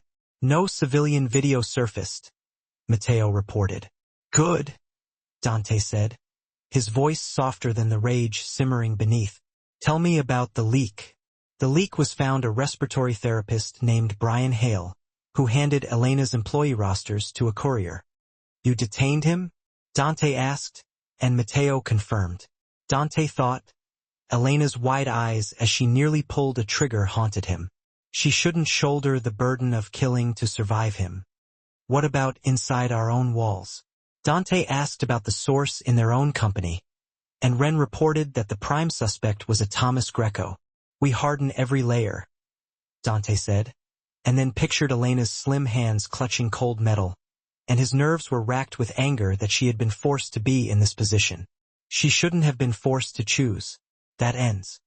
She held the gun steady, Dante. She was ready. She shouldn't have been forced to choose, he said finally. That ends. Indeed. Fine tremors danced along tendons. He flexed them open and closed. Adrenaline, he muttered, or fear. The words settled heavy. Dante's whole life had been carved to avoid fear. He'd learned to greet death with practiced indifference. But the thought of losing Elenina, of hearing her scream through a phone receiver, made his lungs constrict. I need the rat tonight. I'll handle it, Matteo promised. Use mercy if possible, Dante added, surprising himself. Hale's a fool, not a monster. And Greco chose betrayal. That's different. Dante felt tension coil inside him, a serpent of need and rage interlaced. He wanted to see Elena to assure himself she still breathed. Finish here. I'll be upstairs. When the doors opened, low piano notes floated down the corridor. He followed them to his music room, but paused outside, unseen. Elena sat at the bench, back straight, hands trembling above the ivory keys. Dante listened, heart-hacking. He stepped inside softly. I'm sorry, she whispered. Couldn't sleep. You're welcome to play. He approached but kept distance as one might approach a skittish deer in twilight. He eased onto the opposite end of the bench, leaving space between. They sound terrible under my fingers, she said. They sound honest, he replied. Perfection is for liars. After a moment, she attempted a childhood lullaby. Wrong notes scattered like spilled beads. When the melody fizzled, he reached out and added the next chord where she faltered. Together, they played the phrase correctly. Something fragile formed in that harmony. Trust perhaps, or the beginning of it. She turned toward him and their faces hovered inches apart. Moonlight spilled through tall windows, catching the silver in her eyes. Dante felt drawn, gravity stronger than sense to kiss her. Her gaze dropped to his lips, then flicked back to his eyes. He leaned forward just enough for her to feel the intention, then froze, waiting. If she tilted up even a fraction, he would close the distance. But she remained still, breath coming fast. I should go, she whispered, voice unsteady. He forced himself back, muscles protesting. Sleep, Elena. At the door, she paused. Thank you for not taking what I'm not ready to give. The restraint cost him more than she could know. He inclined his head. Thank you for trusting me to hold back. Far below, the city shimmered indifferent. A man glimpsing redemption in fragile hands. I will not break you, he vowed, but I will break anyone who tries. Behind him, the quiet clink of tools signaled Matteo's return. Greco Dante asked. We have him. Hale confessed. Dante deleted the file, jaw tight. Elena can never learn my men endangered her. She won't. Greco lives. Dante said the words foreign in his mouth. Matteo's eyebrows rose. Mercy twice in one night. Let them. Dante stepped away, tired beyond reason. I'm carving a different kingdom. For what it's worth, Hale begged forgiveness. He thought you were a myth. He'll preach reality now, Dante murmured when the office door shut. For the first time in his life, fear and desire were welded together, forging a purpose he neither expected nor welcomed. He moved to the piano again, lifted the lid, and began to play a quiet piece his mother used to hum. Each note threaded new vows into the night. Somewhere down the hall, Elena sighed in her sleep, and Dante let the sound settle in his bones, proof that she was alive inside his walls, under his reluctant mercy. Moonlight eventually surrendered to an ashen dawn, and Elena drifted awake on the sofa. Every pop of her spine reminded her that yesterday's terror hadn't been a nightmare, but an ugly breathing thing that might still lurk outside the tower's glass. Dante stood barefoot at the counter, pouring steaming espresso. The edges of his eyes looked bruised, but relief softened them when they settled on her. I didn't mean to wake you, he murmured. Lions rarely apologize either. Then consider me a defective one. She studied him over the rim. You said you'd disarm more cameras, did you? Yes. Only the external perimeters remain active. He tilted his head, inviting trust. If you want them all dark, say so. I'll blind myself and take my chances. No. The word left her lips before she'd weighed it. External is fine. Once the threat eases, I'll take you to see Luca. He's asking daily. An easy silence followed, the kind that lives between two people too tired for pretense. She glanced toward the piano room, remembering the near kiss. Matteo can drive you back to Memorial if you insist on a shift. Or you can stay, read, breathe. Shift starts at 11 o'clock. You'll have eyes on you. They parted, she for the guest suite, he for the maze of his morning responsibilities. Under the spray of hot water, she watched pale rinse swirl down the drain and wondered if life would ever again feel unremarkable. They exchanged a silent greeting. Dante was nowhere in sight. A gift or a punishment? She couldn't tell. As the sedan eased into city traffic, Elena replayed the events that altered her life in just 10 days and tried to imagine describing them to Sophie. I'll be waiting at the south exit, Matteo said quietly. Don't vary your route. I'm a nurse, not a spy. Today, be both. You don't answer texts, and then you stroll in like a ghost. What's happening? Bad family stuff. I'll explain when I can. You're on triage with me for 6. She changed into scrubs, clipped on her badge, and breathed. Elsewhere in the hospital, staff bustled. At a far stairwell, Carla Sutton, a billing clerk notorious for side hustles, checked her watch. Time to deliver. Franco cracked the seal, sliding out 2 sheets, Elena Carter's personnel file, and a photocopy of her driver's license, address, photo, everything. Boss, we have a name and an address. Gianni's gravel voice crackled over the line. Good. Tonight we finish what street bullets couldn't. This tiny lens capturing every word. Matteo's phone buzzed as he leaned against the south lot railing, scanning for Elena. One glance at the feed and his pulse spiked. Leak confirmed, he said. They have her name and address tonight. Dante's reply was a single command. Lockdown. The first warning was Matteo's voice, low and urgent, traveling through the penthouse like a tremor.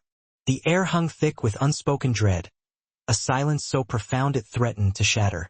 Elena placed her mug on the console, the faint clink echoing like a death knell. All eyes turned, and in their depths, she glimpsed a fear that resonated with her own. What in the world is happening? She demanded, her voice a tremor against the impending storm. Dante moved with swift grace, his hands gentle anchors on her shoulders. Trouble downstairs, Cara, nothing you haven't survived. He attempted to downplay the gravity of the situation, but his eyes betrayed him. I'm scared, she admitted, pushing past him towards the war room where crimson threats bloomed on the wall screen. They're coming here. Matteo's fingers danced across the control panel, sealing the building's fate. We can hold them, boss, he stated with forced bravado. Reinforced glass, 20 armed guards. 7 minutes, Dante reminded, his voice edged with steel. Johnny won't waste bullets on guards. He'll target the innocent, create leverage. Elena stepped forward, her resolve hardening like a diamond. I'm not hiding while others bleed for me. The words hung in the air, shocking even her. If I cower, Luca's angel becomes a ghost. I'd rather fight. Dante searched her face, seeing a strength he both cherished and feared. He unlocked a hidden cabinet, revealing a sleek pistol nestled in velvet. He armed it with practiced ease, offering it to her. Safety here. Squeeze steady. Aim center mass. You taught me once, she recalled, the weight of the weapon familiar yet terrifying. I prayed you'd never use it, he whispered, his thumb brushing her knuckles. Listen closely. If they breach this floor, Matteo and I will draw them away. But if someone slips through, you shoot. Because I won't survive losing you. Sirens wailed in the distance, a haunting symphony of impending chaos. Steel shutters slammed shut, turning the dawn into cold, unforgiving slits. Dante strapped on a second gun, handing another to Matteo. Footsteps echoed in the stairwell, punctuated by a dull, rhythmic boom. He kissed her forehead, lingering a moment.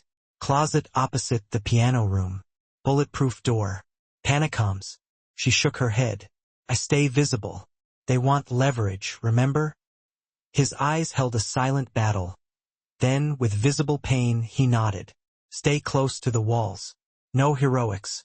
The first explosion ripped through the air, shattering glass and silencing any protest.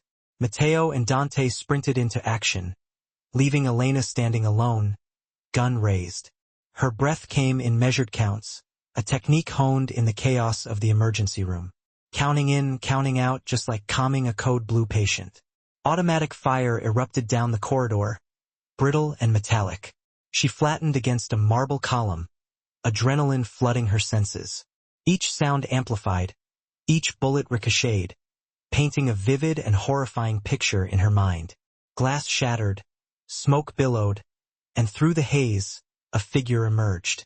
Franco. His eyes burned with manic intent. No more hiding, pretty nurse.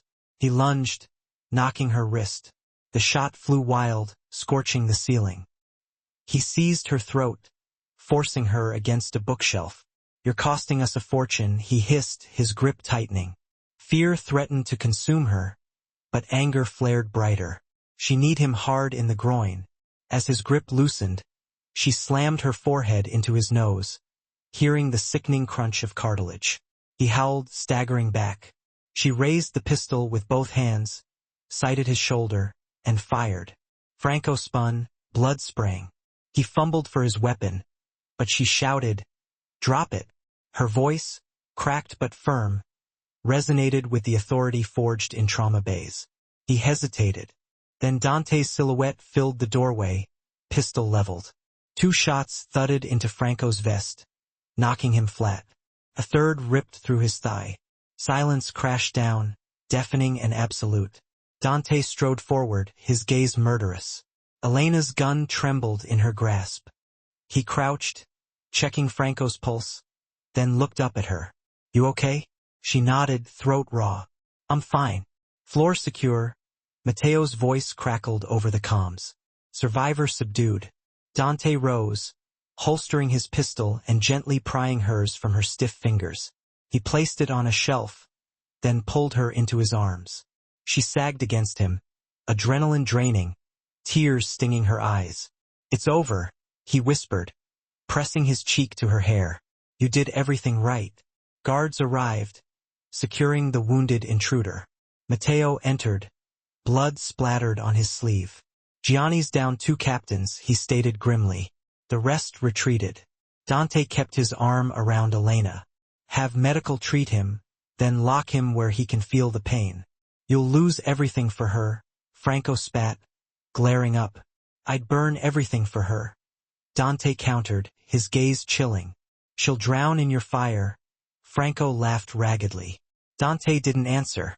He guided Elena through the debris-littered hallways to the master suite. Once the door shut, the penthouse felt eerily still. Dust motes drifted in the slanted light, settling on shattered frames and overturned furniture. Elena's legs buckled. She slid to the floor, her back against the wall. The gunshot echoed in her bones long after silence claimed the room. Dante knelt, cradling her hands. They shook violently. He pressed them to his lips. I should never have put a weapon in them. If you hadn't, I'd be dead. She managed a shaky inhale. Or worse. He examined her neck where bruises bloomed from Franco's fingers, his eyes darkening with self-loathing. I failed. You fought for me. Tears welled. You believed I could fight too. Matteo's voice approached, softer now. Franco's stable. Police en route for cleanup. Dante nodded. Good. Seal the floor. No reporters. Matteo's gaze swept over Elena, respectful. Ambulance for her. I'm fine, she said, surprising them both with the steadiness. Just need water. Matteo departed. How badly are you hurt? Surface wounds. Matteo fussed over them on the way up. I healed faster before I met you. His attempted humor broke on a rough exhale. Now every bruise reminds me it could have been you. Elena brushed her fingers over his knuckles. I hurt too inside, but I'd rather hurt beside someone who cares than heal alone. He closed his eyes. I care more than I should, more than I know how to handle. Then tell me something real. Something you've never said under a roof full of cameras. Dante stared at her uncertain. The city wind whipped his hair across his forehead. After a long moment, he spoke barely above a whisper. My mother used to sing while making breakfast. Songs from Sicily. Careless melodies she learned from her grandmother. I forgot them after she died. This morning when you were still asleep, I tried to hum one while I cleaned the kitchen. The notes were gone, but the memory of her voice came back. You brought that. Elena felt tears prick. I lost someone too. Not a parent, but a patient I couldn't save. I thought if I worked harder, stayed longer, I could beat death. Tonight reminded me I can't. But I can choose how I live with the fear. He turned fully toward her, moonlight reflecting in his eyes. How do you want to live with it? By facing it, not letting it own me. She let the blanket slip from her shoulders, stepping closer. By deciding who's worth the risk. Dante's breath hitched. You decide and I follow. She lifted a hand to his chest where his heart thundered. Tell me the truth. All of it. He covered her hand with his. The truth is ugly. I took my first life at 15. The man threatened Luca and I pulled the trigger before I learned how to shave. I still have nightmares where Luca is screaming for me and I can't fire fast enough. Elena flinched at the raw confession but didn't pull away. And why tell me now? Because I've never asked forgiveness and never planned to. Tears welled, surprising him. But when you look at me, I want to be more than what I did. She rose on her toes, pressing a soft kiss to the corner of his mouth. Just a breath of warmth. He froze as if the gentleness stunned him more than violence ever could. She whispered, then show me. Dante's restraint snapped like dry bark. He cupped her face, brushing noses, lips hovering over hers. I will break before I break you, he murmured. Elena closed the distance mouth to mouth, slow and exploring, tasting salt and adrenaline. The city disappeared. Sirens faded. The universe narrowed to the slide of lips and the gulp of breath they shared. Dante's hands threaded into her hair, then fell to her waist, gliding down her hips as though mapping a prayer. She pressed against him, heat coiling low in her belly, fear melting into want. They broke apart only when the rooftop door banged open. Matteo stepped out, breath fogging. Sorry, he said. Embarrassed. Team needs clearance to remove bodies. Also, 2 news choppers hovering. Dante exhaled shakily. Handle it. 10-minute hold. Then release a statement. Blame Gianni's splinter cell. Keep Elena's name out of everything. Already done. Matteo retreated, closing the door with a muted click. A fragile silence settled. Elena tucked a strand of hair behind her ear. Is this what every morning will be like? Dante smirked. There won't always be bodies. But there will always be people who'd pay to see me fall. And me with you. That's what terrifies me. She slipped her fingers through his. I decide. I stay. He brought her knuckles to his lips. Then let's leave the dead to the night and give dawn something better. Hand in hand, they descended to the master bedroom. Moonlight slanted through high windows, silvering the rumpled sheets Dante had never returned to after the fighting started. Elena paused beside the bed, heart hammering again. This time, not from fear. She faced him. I want my life. All of it. Including the part that loves you. Dante swallowed. Say it again. I love you. Each word tasted like surrender and triumph combined. Color rushed to his face. Vulnerability unmasked. I love you, Elena. More than my oath. More than my name. She reached for the hem of her shirt, pulled it over her head. Cool air kissed her skin. Dante's breath left on a shudder. He raised trembling hands but waited. She guided his palms to her waist, then slid them up. He traced every inch like memorizing scripture. She unbuttoned his ruined shirt, revealing bruises, small cuts, the faded scar of an old bullet near his collarbone. She pressed a kiss there, whispering, I'm not afraid of scars. He exhaled like a man stepping out of shadow. Gently he lifted her onto the bed, following, moving slowly as if afraid to wake from a dream. Their clothes pooled on the floor in soft whispers. Skin met skin, limbs tangling, breath sinking. Dante's touch was reverent, charting her like unfamiliar stars. stopping each time her breath hitched to ask without words if she wanted more. She answered in sighs and nails tracing his spine, in the arch of her hip, seeking every inch of him. When they finally joined, it was unhurried, a deep rolling tide that erased the echoes of gunfire. He whispered her name like apology and promise. She called him home. They rose together, crested, clung as trembling quiet settled. His heartbeat thundered beneath her ear. Her fingertips drew lazy circles on his chest. Minutes or lifetimes passed before she spoke. Promise me I always get to choose. He brushed damp hair from her forehead. Even if it kills me, she smiled, eyes stinging. Then live. That's all I choose right now. He folded her into his arms, pulling the quilt over their cooling skin. They lay entwined, watching the first gray edge of dawn seep through curtains. Somewhere below, the city still churned. But inside these walls, nothing pressed except the gentle rise and fall of their breaths. Warm light streamed through gauzy curtains, turning the bedroom's pale walls a soft gold. Elena awoke first, curled against Dante's chest, listening to his steady breathing. The quiet felt surreal after the storm of the night before. She traced the curve of his collarbone, marveling at the contrast of tenderness in a man whose name once invoked dread. He shifted, eyes fluttering open. For a few seconds, neither spoke. They simply breathed the same air, marveling that they still could. Morning, she whispered. He stroked her hair. If this is morning, I'm willing to stop hating dawn. She smiled, then pushed herself up, sheets pooling at her waist. We probably need to check the damage. Matteo's handling repairs. Dante's voice rumbled like distant thunder softened by clouds. He also confiscated every news drone within a 6-block radius. That must have been expensive. Cheaper than letting reporters guess. He sat, wincing as stiff muscles protested. Elena glanced at the bruises blooming down his side.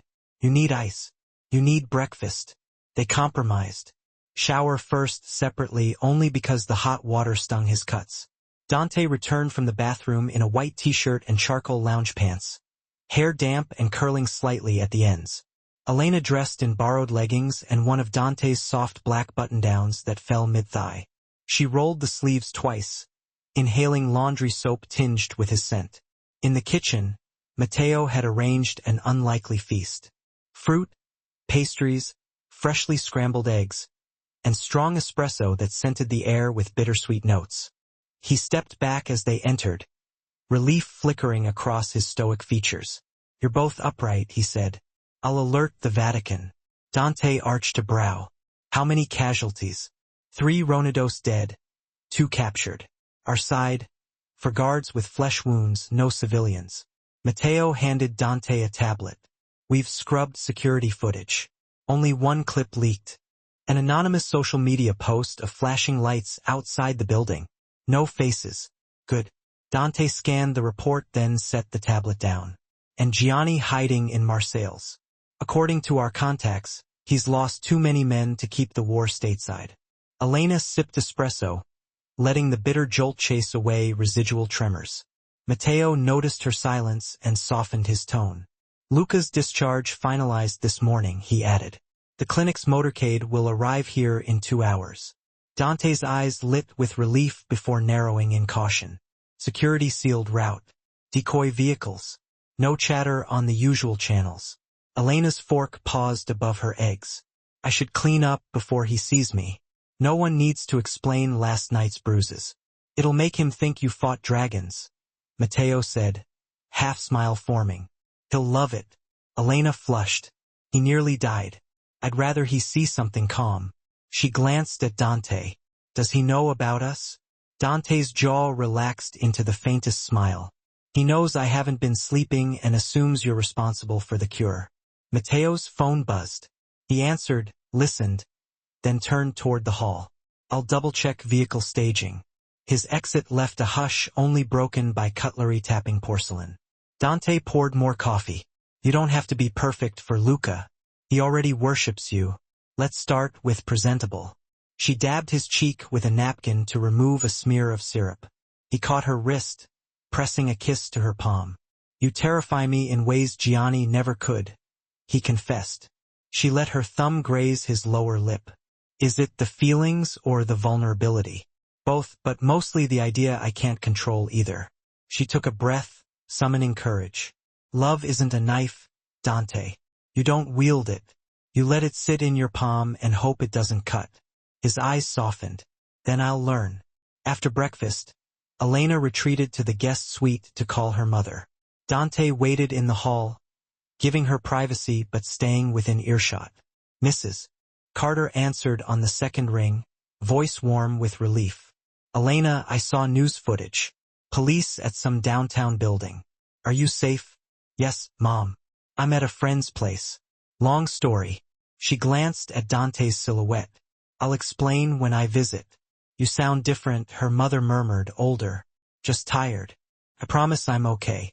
They spoke of Sunday lunch, of hospice donations Mrs. Carter wanted to make in Mr. Moreland's memory. Elena agreed to help organize the paperwork. When she ended the call, she found Dante waiting, gratitude simmering behind his eyes. Thank you for not mentioning me, he said. And she'll meet you when things are boring. May decades, he deadpanned. She kissed his cheek and went to find a hairbrush. 2 hours later, the private elevator chimed. Matteo entered first, scanning corners though every guard had been vetted. Behind him, Luca navigated a wheelchair, insisting he could walk, but relenting because his surgeon threatened to staple him to the seat. His face was pale, but his eyes shone with mischievous warmth. A nurse pushed the chair, smiling. Elena stood frozen in the foyer doorway. Luca's gaze locked on her, and a grin split his face. There's my angel. Tears welled before she could speak. She hurried forward, kneeling beside the chair. Luca grabbed her hand, squeezing with surprising strength. You look different standing up, he joked, voice still scratchy from trauma. Less blurry. And you look alive, she tried to laugh, but her voice cracked. Luca glanced at Dante, then back. You saved me again last night, from what Matteo tells me. Franco's nose is crooked. He winked. That was your brother, Elena said, glancing at Dante. He flushed under the praise. Luca sighed theatrically, always stealing my spotlight. Dante crouched, resting a hand on Luca's shoulder. You are the spotlight, and you finally look happy, big brother. Luca's gaze flicked between them. About time. A housekeeper guided the nurse toward a guest suite, prepared for Luca's recovery. Shock melted into a grin that crinkled his eyes. Before he could move, she crossed the room, grasped his lapel, and kissed him. He laughed against her mouth, low and delighted. Matteo reappeared, saw them, and retreated quietly, shaking his head with fond exasperation. They pulled apart only when Luca hollered from down the hall. Is brunch happening? Or do I have to fake another cardiac arrest? Dante chuckled. He takes after me. Elena swatted his shoulder. You had mastered that line at age 5. I masterminded a playground takeover. Brunch? Luca called again, banging something metal against the doorframe for effect. Elena laughed. Let's feed your patient. Dante offered his arm. She linked hers through it, and together they walked toward the kitchen, footsteps sinking. Morning light spilled across polished floors as if eager to burn away shadows. Luca's appetite proved equal parts miracle and mayhem. Within minutes, he abandoned the wheelchair, bracing himself against the island to reach an untouched plate of penne pasta. The nurse objected. Luca flashed a devilish grin that could outshine every hospital regimen in the city. Dante tried to feign authority, but his brother waved him off. Bed rest means resting in the room with the best food, Luca declared, biting into crispy bread. The air hung thick with unspoken things, a tapestry woven from relief and lingering shadows. Elena watched Dante, a ghost of a smile playing on her lips as his gaze softened on Luca. Across the kitchen island, she saw more than exasperation in his eyes. She saw a fierce tenderness he rarely allowed to surface. A silent understanding passed between them, a fragile bridge built on shared trauma. Protein and vitamins, she offered Luca, her voice a low, comforting murmur. A saint and a drill sergeant all in one serving. Luca, ever dramatic, exaggeratedly obeyed. his movements betraying the pain he still carried. Your halo's still crooked, Elena. She chose a stool, the cool metal a grounding presence. After last night, it's probably singed beyond recognition. A memory flickered, a blaze of courage and terror. Luca's gaze deepened, a wellspring of gratitude. Matteo told me you faced Franco alone. I wasn't alone. Dante was always there, a wall between her and the abyss. But Luca saw more. You saved me twice now, Elena. Maybe it's my turn. Anything you need, say the word. Dante, a silent sentinel, stilled at his brother's earnest vow. Elena met Luca's eyes, brimming with fierce affection. I need you to heal, Luca. That's enough. Footsteps heralded Matteo's return. A newspaper tucked under his arm and a small, covered tray in hand. He placed the tray before Elena, a silent offering of comfort. Chef special, he announced softly. Blueberry waffles with mascarpone. Elena blinked, a surprised smile gracing her lips. Your chef is amazing, Matteo. He shrugged, a hint of a smile playing on his own lips. I told him someone needed comfort food. Luca nudged Dante playfully. See? I'm not the only one who eats sweets for therapy. Dante sighed, a gentle resignation in his voice. Far be it for me to deny therapeutic waffles.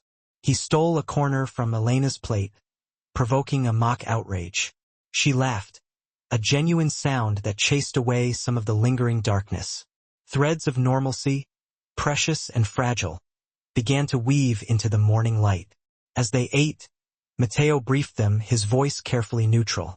City police concluded last night's incident was an attempted robbery by a rogue criminal cell. No mention of Mafia lines.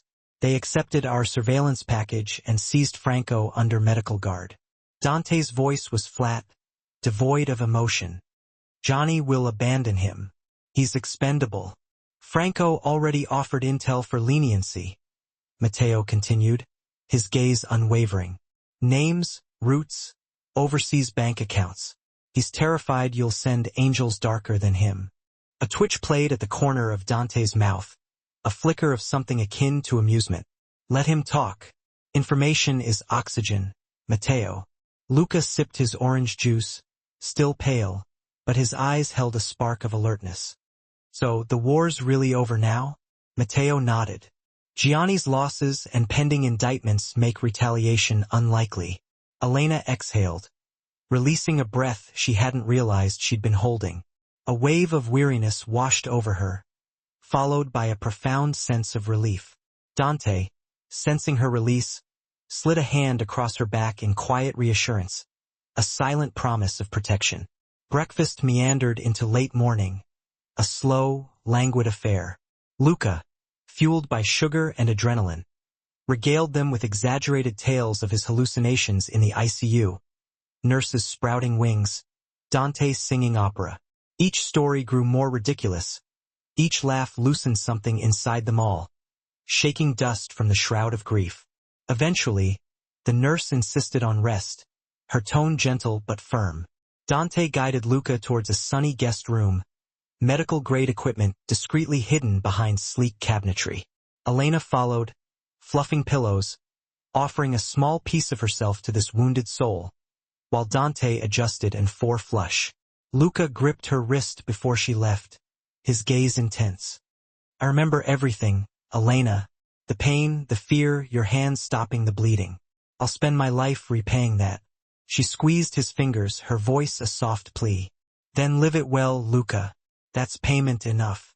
He nodded, his eyes misty with emotion. Dante pulled the sheet higher, brushing Luca's hair from his forehead. An intimate gesture that spoke of countless nights spent shielding his little brother from nightmares. Outside, the loft had transformed. Cleanup crews replaced broken glass, swapped bullet-ridden panels. Security personnel dismantled temporary barricades. The tower sighed under the return to order, a fragile semblance of normalcy restored. Elena and Dante retreated to the balcony, the earlier drama now a distant memory.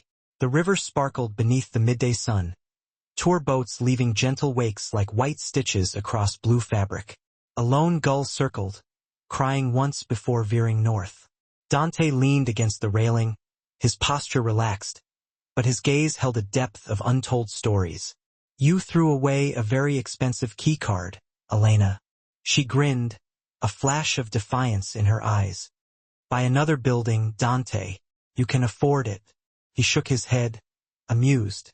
Then his face turned earnest, his eyes searching hers. I meant the offer. You have a home here, Elena, if you want it, or we'll find one that feels less like iron and glass. She traced the line of his forearm, the healed scar running near his elbow, a silent reminder of the battles he'd fought, both internal and external. Home isn't walls, Dante, it's the people inside. She paused, her heart thrumming a nervous rhythm against her ribs. Would you ever leave this city? His brows lifted in surprise, a flicker of curiosity in his dark eyes. Not tomorrow, Elena, but someday.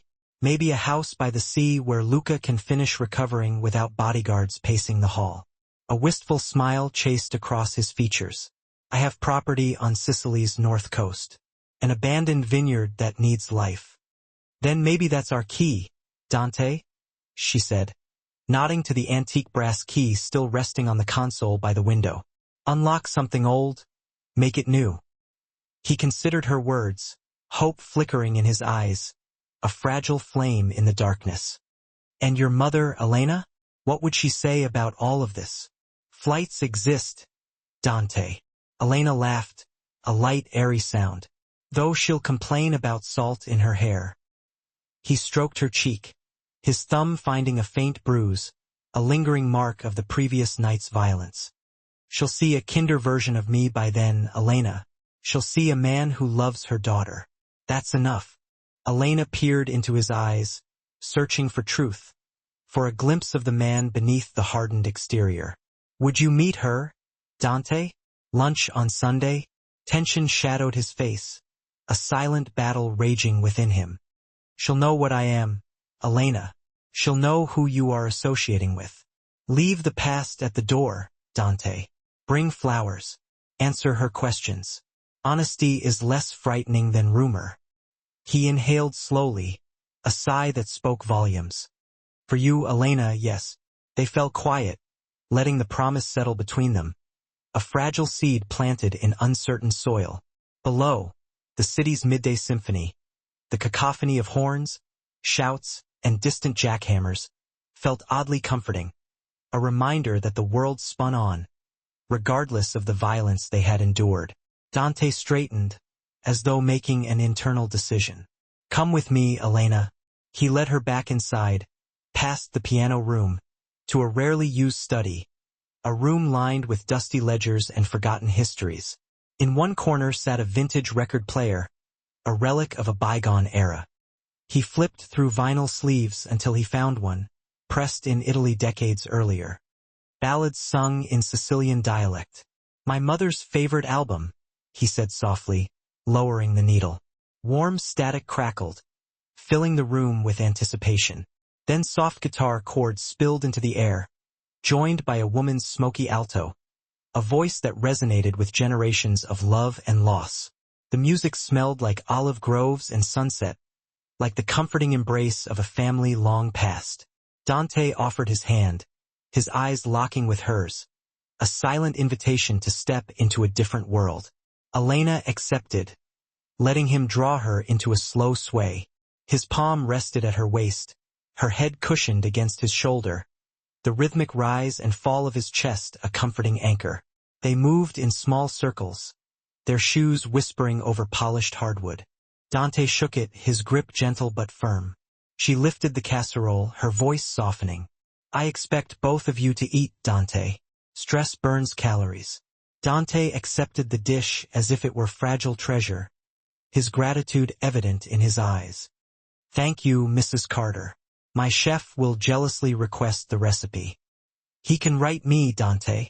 She turned to Elena, her eyes softening with tenderness.